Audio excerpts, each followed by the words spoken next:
Vamos falar de citologia de uma forma extremamente superficial comigo? Vamos lá. Como que a gente consegue observar uma célula? As células, elas podem variar de 1 micrômetro até 100 micrômetros. Isso vai depender de qual células estamos falando.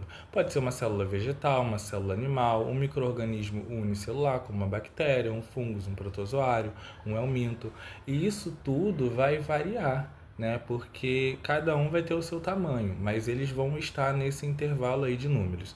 Quando a gente pensa em visualização de células, tem alguns tipos de visualização. Ah, nossa, tá calor, eu tô suando já. Tem alguns tipos de visualização e alguns equipamentos que utilizamos para visualizar essas células. O mais comum, prático, fácil, assim, financeiramente falando, tranquilo, é o microscópio óptico.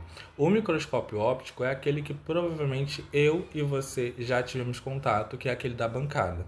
Sabe, eu estou fazendo uma aula prática de biologia celular, vou observar a célula da cebola, vou observar a célula do morango, sei lá.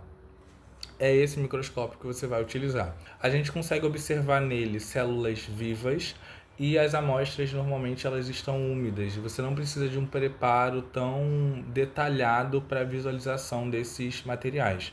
Esse microscópio ele utiliza exclusivamente a luz, então ele utiliza as ondas de fótons que atravessam o material, por isso que a gente corta o material um pouquinho fino para que a luz consiga atravessar, e quando essa luz que atravessou o material, ela chega nos seus olhos, você consegue visualizar aquela imagem. As células, elas costumam ser transparentes. Então, para uma visualização de determinadas regiões, de determinadas organelas, utilizamos corantes. Os corantes, eles vão agir nas regiões químicas daquela célula. Então, um corante se liga a uma estrutura química e quando ele se liga naquela estrutura química, tem uma coloração. Então, gente, está muito calor aqui, eu tô suando. Hoje é um dia que está super quente nessa semana. Além dos microscópios ópticos, temos os microscópios eletrônicos. Os microscópios eletrônicos eu vou dividir em dois, tá? Eu vou falar somente sobre dois. Que basicamente eles utilizam elétrons ao invés das ondas de fótons, ao invés da luz. Eles vão utilizar ondas de elétrons. Ele costuma ser maior, o financiamento dele é mais alto, precisa de uma técnica para ser utilizado e é um microscópio que você precisa de um material um pouquinho mais trabalhado. Esse material precisa estar seco, fixo, normalmente em alguns momentos banhado por cobre, por ouro, por carbono. Então você tem ali um preparo um pouquinho maior. E o corte desse material, ele tem que ser muito fino, muito fino. Por isso que você não vai fazer o corte dele manualmente, você vai fazer o corte dele utilizando uma máquina. E para fazer todo esse preparo, tanto da amostra quanto a análise e a imagem final no microscópio, você precisa conhecer do microscópio, saber conhecimentos técnicos para utilizar esse microscópio.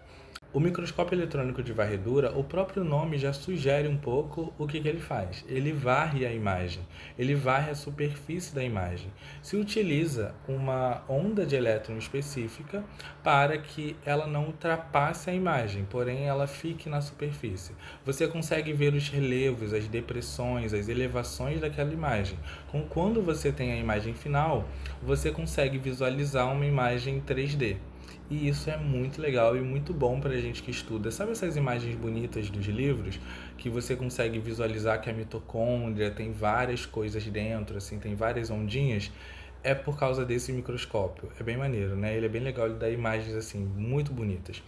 E o microscópio eletrônico de transmissão, ele vai ultrapassar a imagem. Os elétrons vão fazer essa ultrapassagem, como se fosse a luz. Só que você vai ter a ultrapassagem desses elétrons e esses elétrons vão gerar uma imagem final. Se naquela amostra todos os elétrons ultrapassarem a imagem da mesma forma, consequentemente aquela imagem provavelmente teria uma feição muito comum, tudo seria muito igual. Para que você consiga ver algumas densidades, algumas regiões um pouquinho mais escuras, você banha essa imagem com alguns materiais que o elétron ele vai se difundir, que ele vai desviar, e com isso você consegue apresentar uma imagem com algumas expressões de relevo. Não são relevos, são expressões no sentido de você consegue ver uma densidade. Por exemplo, você tem uma imagem, essa imagem tem algumas regiões um pouquinho mais escuras, um pouquinho mais clarinhas, e você sabe que a região que é um pouquinho mais clarinha é porque tinha menos densidade, menos camada. E a região menos não existe no português, vamos estar falando correto, né? Perdão, perdoe-me. E quando a gente fala de regiões um pouquinho mais escuras, são aquelas regiões que têm uma maior densidade. E tem uma informação legal, esses microscópios, eles utilizam vácuo, eles são a vácuo. Por quê? Porque os elétrons, quando eles estão passando assim, igual onde a gente está, eles vão desviando. Eles vão para um lado, vão para o outro, porque isso aqui, ó, tá cheio de molécula química, tá? O ar tem moléculas químicas também. Então eles vão desviando. Quando você tem o vácuo, isso não acontece. Então eles vão retinho para aonde está a amostra. Se você gosta de vídeos como esse, deixa aqui nos comentários e deixe nos comentários também conteúdos que você quer saber de uma forma simplificada sobre citologia que eu tento trazer aqui para vocês. Um grande beijo e até o próximo vídeo.